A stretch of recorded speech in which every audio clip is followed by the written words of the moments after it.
సమ్మర్లో పండ్ల రసాలు తీసుకోవడం ఎంత మంచిదో, తినకూడనివి తింటే కూడా ఆరోగ్యానికి చాలా ప్రమాదకరం. అవేంటో ఇప్పుడు చూద్దాం.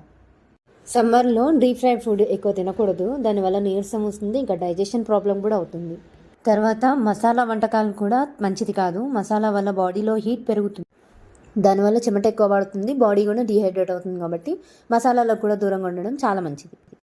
కార్బోనేటెడ్ డ్రింక్స్ కూడా అనారోగ్యాన్ని తెచ్చిపెడతాయి. ఇటువంటి డ్రింక్స్లో షుగర్ ఎక్కువగా వాడతారు, ఇంకా ఆర్టిఫిషియల్ కలర్స్ కూడా యూస్ చేస్తారు. కాబట్టి వీటికి బదులు ఫ్రెష్గా ఉండే పండ్ల రసాలు ఉంటాయి కదా, అవి తాగడం చాలా మంచిది. అది కూడా వితౌట్ ఐస్తో తాగండి. రెడ్ మీట్ కూడా తగ్గిస్తే చాలా మంచిది. దీనివల్ల డైజెషన్ ప్రాబ్లం అవుతుంది. దీని ప్లేస్లో చేపలు, ఇంకా రొయ్యలు, చికెన్ తినొచ్చు.